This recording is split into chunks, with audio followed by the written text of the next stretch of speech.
Yeah, there's a funny comment you made because I think there probably is a very large correlation between people who like balancing a checkbook and people who like playing roll and writes. Yes. Hey everybody, what's up? My name is Mackenzie. And I'm Jonathan. We are husband and wife, and we'd like to welcome you to TerreDice. And today we're taking a look at the Cascadia rolling series, or these new roll and writes. We have Rolling Hills and Rolling Rivers. Yes, so if you're familiar with the wildly popular game Cascadia, this is a roll and write version that really kind of turns some things on its head and really mixes things up. So if you're a fan of Cascadia or are just curious, then just keep watching. All right, so this is essentially similar to how other games have done in the past. We have a new roll and write version of Cascadia where you roll dice and then you're gonna write some stuff down on a sheet of paper, and that's probably gonna cascade into a bunch of other things that you also have to do. Now, I have to start by saying I love the names Rolling Hills, Rolling Rivers. They're two actual things that roll, so bravo to that. But let's get into the actual gameplay and talk about how this thing works. So you have 4 central dice that are in the center of the table. This is one of the 2 things that are mainly different between Rolling Hills and Rolling River is what those dice are. So we have our blue dice and our yellow dice.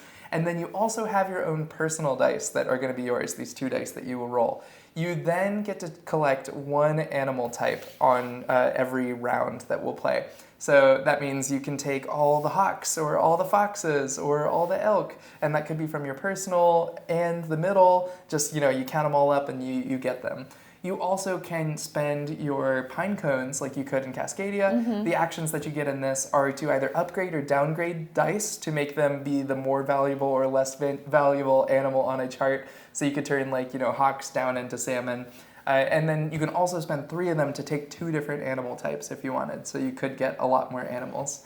Now once you get those, how you spend them is going to be different depending on which of the 8 total Cascadia maps we're playing. Now, I think it's more like 7. I think the first one's really similar. Yeah. But yeah, that's where the puzzle really comes in. So you have a super simple version, which is just I'm writing numbers in circles based on points I'm scoring for collecting, all the required animals for a particular habitat. Or if you're playing our favorites, which is the most complex one on the thing, you are actually doing like a Cascadia scoring thing where I'm going to put elk and I'm trying to score Was that the most lines. complex?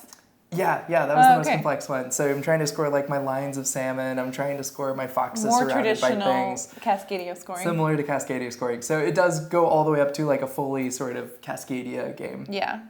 So as he was saying, there are many different levels, and I think that really comes in to the theming on what this is good for. So they start you off with is it considered level 1? So there's like stars. Basically teaching you how to play the game, which to me felt like it was kind of like you were checking boxes and it was like balancing a checkbook.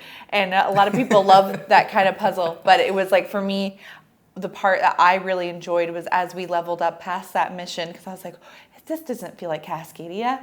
But then when you get higher up in levels, then it unlocks. So if you're really I think you could just jump. could have jumped into the higher level. Yeah, I think it's I think it was actually pretty valuable that we played that first one because we had to get good at collecting the right amounts of wildlife to be able to cash in on the cards. And that first puzzle, if you don't have that down and then you go to the one where you're now trying to place all the animals in the right habitats, oh man, that's true. It's a lot of head space. Pay this, and then you have to mark them down, and then pay this, and then mark them down so you make sure that you're doing it all correctly, and then paying foxes for hawks. Yeah, there's a funny comment you made because I think there probably is a very large correlation between people who like balancing a checkbook and people who like playing roll and writes. Yes. Once I understood how that gameplay went, the other level in Rolling Rivers, when I actually got to dive in and peel and try and put my moose in their little stacks and everything like that, and I really enjoyed that roll and write aspect because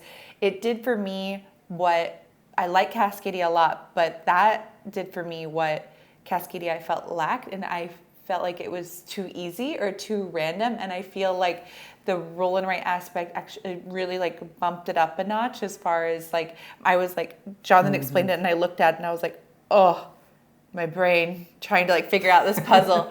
And so Well, it's because you get all these bonuses. There's these like discounts on certain rows and certain columns. So. Yeah, but I think for people that feel like they have like played a lot of Cascadia, they like it, but it feels kind of like samey at this point. I think they're really going to enjoy the roll and write because it really does take it up. Now you mentioned the Rolling Rivers final mission. So there are like different maps in both of these two expansions, and the one that is at the end of the Rolling Rivers feels the most similar to Cascadia original because you're actually scoring the animal types based on that. Now there is a complex one at the end of the Rolling Hills that is based on completing regions, and then if you complete it with all of the same type, or when you get all of different types across them, you get a wildlife bonus. So there's like some sort of scoring that you have to do there, but it's less based on the like 2 bears have to be next to each other, which was like part of the like thematic part that we enjoyed out of the base game.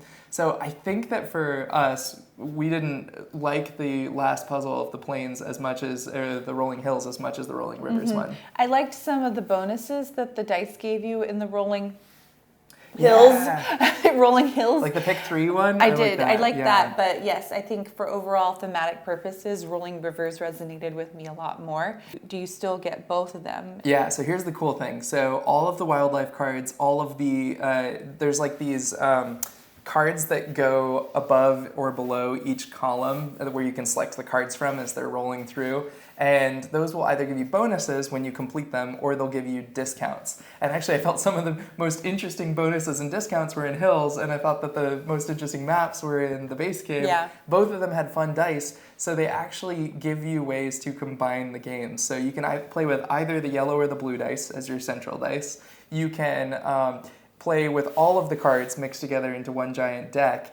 And then the super interesting thing is because you have your personal dice are always the same in both versions, you now can up the player count from 4 to 8. So if you get both versions, you can play with up to 8 people with the mix and match of like all the fun stuff from both. So that said, I think for me especially, I was like pretty excited to be able to combine the two. So combining them to be able to combine the best of both worlds. Yeah. But however, if you can just to get one of them, probably Rolling Rivers. Could I combine them both into one box? I was able to do it, with the exception of I had to remove one of the 2 like whole notepads of the like inventory of how many animals that you have.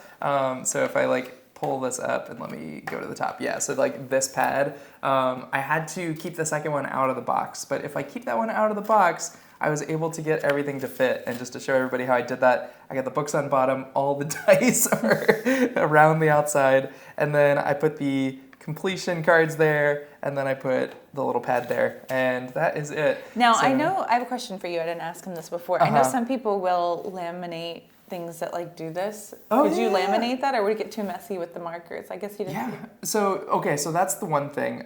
If you like to laminate and use markers, it is really small. So this is a pretty small sheet. When you get to that last, like that 4th complex map, your spaces are so tiny that like a pen is already like taking up most of the space. I would think it'd be pretty hard to do this with a marker, to be honest. A fine point pen is like almost required. Yeah, because I feel like those are like people's go-to with roll and write, so they don't have to like, they can cut down on the pieces of paper. But I think that's why you're gonna have to use the pieces of paper. So I think the final question is Cascadia, normal Cascadia, or Cascadia, the roll and write version? Which one are we going with? Good question. I would say like, well, this one is always going to be the one that makes it into a suitcase. So this is always the travel version, even though the Cascadia box is like a reasonable size. But I would say there's room for both. I think it just depends on what you want to do. They're different games enough. Like Cascadia is much more simple. It takes less brain space. It looks pretty once you like build it out. Definitely it's for a lighter audience. Puzzle card game. It's like, man, I love this. It made me want to play Three Sisters again, which is another like brain burner-y. Yeah. It's in that same like vibe of game. And yeah, I think I'm happy to keep this. This is an interesting And one. I would say the roll and write version is more for like a gamer person, where Cascadia I think can be appealing to more of a widespread audience. So those are overall thoughts on Cascadia, the rolling versions, the Rolling Hills and Rolling Rivers. Rivers. Thank you guys so much for tuning in. And thank you so much to AEG for providing us with copies of this game. And we really enjoy getting to check it out and being able to play this with other people. I'm excited to be able to show it off to people in the future as well. As always, I'll leave links down below of where you can find this and find out more information. And I hope you guys have a great week and play some awesome games. And we'll see you next time. Happy playing.